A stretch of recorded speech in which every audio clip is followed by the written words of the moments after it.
Hello friends, welcome to Raj class. चलिए आज हम फिर क्वेश्चन का नेक्स्ट भाग देखते हैं। आज एक वर्ड लेकर आया है मेक। देखिएगा, इस मेक के साथ ऑफ का भी प्रयोग होता है।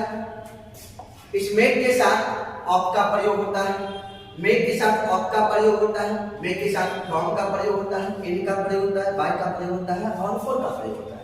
यानी मेक के साथ ऑफ का भी प्रयोग होगा, मेक के साथ फ्रॉम का प्रयोग होगा, मेक के साथ इन का प्रयोग होगा, मेक के साथ बाय का प्रयोग होगा और मेक के साथ फॉर का प्रयोग होगा। तो सवाल यह उठता है कि कब किसका यूज किया जाए। तो चलिए आज हम सीखते हैं मेक के साथ ऑफ का प्रयोग कब लगता है, फ्रॉम का प्रयोग कब लगता है, इन का प्रयोग कब लगता है, बाय का प्रयोग कब लगता है और फॉर का प्रयोग कब लगता है। तो देखिए, सबसे पहले मेक ऑफ लिखेंगे। मेक ऑफ, मेक मतलब होता है बनाना। देखिएगा, यदि कोई व्यक्ति का, यदि कोई वस्तु किसी वस्तु का निर्माण किसी वस्तु से, यदि किसी वस्तु का निर्माण किसी वस्तु से हो और पहले वाले वस्तु स्पष्ट रूप से दिखाई पड़े, यदि किसी वस्तु का निर्माण किसी वस्तु से हो और पहले वाले वस्तु स्पष्ट रूप से दिखाई पड़े तो मेक के साथ ऑफ का प्रयोग करते हैं।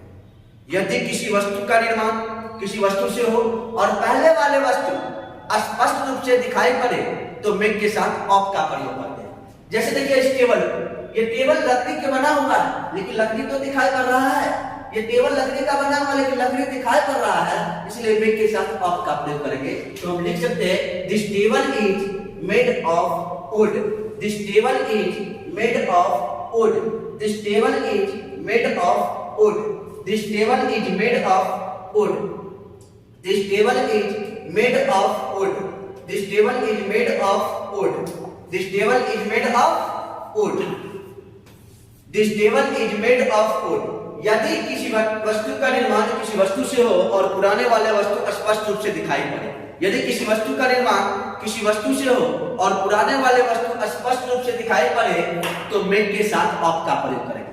जैसे this table is made of would, this table is made of would, क्योंकि यह टेबल लकड़ी का बना हुआ है लेकिन लकड़ी भी तो दिखाई पड़ रहा है, तो मेक के साथ ऑफ का प्रयोग करेंगे। अब देखिए, चलते हैं मेक के साथ फ्रॉम। मेक फ्रॉम, देखिए, यदि किसी वस्तु का निर्माण किसी वस्तु से हो और पहले वाले वस्तु स्पष्ट रूप से दिखाई न पड़े तो मेक के साथ फ्रॉम का प्रयोग करते हैं। यदि किसी वस्तु का निर्माण किसी वस्तु से हो और पहले वाले वस्तु स्पष्ट रूप से दिखाई न पड़े तो मेक के साथ फ्रॉम का प्रयोग करते हैं। सपोज कीजिए ये दारू शराब है, शराब बना हुआ, वाइन बना हुआ है अंगूर से, लेकिन इसमें अंगूर तो दिखाई नहीं पड़ रहा है, अंगूर दिखाई नहीं पड़ रहा है, इसलिए यहां पर बोलेंगे wine is made from grapes, wine is made from grapes, wine is made from grapes. अब चलिए मेक के साथ इन का प्रयोग करते हैं।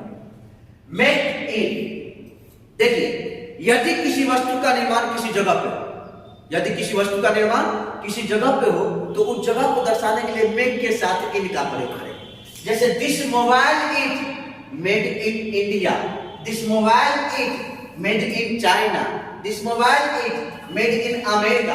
तो यदि किसी वस्तु का निर्माण किसी जगह पे हो तो उसे दर्शाने के लिए मेक के साथ इन का प्रयोग करते हैं। जैसे this mobile is made in India, this mobile is made in India. Next चलते हैं मेक बाय। अब मेक बाय क्या होगा? यदि किसी वस्तु का निर्माण किसी व्यक्ति के द्वारा किया गया, यदि किसी वस्तु का निर्माण किसी व्यक्ति के द्वारा किया गया हो तो मेक के साथ बाय का प्रयोग करेंगे। यदि किसी वस्तु का निर्माण किसी व्यक्ति के द्वारा किया गया हो तो मेक के साथ बाय का प्रयोग करते हैं। जैसे these toys are made by good artists, these toys are made by good artists। Next चलते हैं make for. Make for, make for, यदि किसी वस्तु का निर्माण कोई उद्देश्य से, किसी वस्तु का निर्माण कोई उद्देश्य से हो तो उसे दर्शाने के लिए मेक के साथ फॉर का प्रयोग करते हैं। यदि किसी वस्तु का निर्माण किसी उद्देश्य से के लिए हो, यदि किसी वस्तु का निर्माण किसी उद्देश्य के लिए हो तो उसे दर्शाने के लिए मेक के साथ फॉर का प्रयोग करते हैं। जैसे this product is made for domestic use, this product is made for domestic use, this product is made for domestic use. तो आज हम सीखे हैं मेक के साथ ऑफ का प्रयोग कब लगता है, फ्रॉम का प्रयोग कब होता है, इन का प्रयोग कब होता है, बाय का प्रयोग कब होता है और फॉर का प्रयोग कब होता है। तो आज यही तक रहने देते हैं, नेक्स्ट क्लास नेक्स्ट वीडियो में। ओके बाय, धन्यवाद।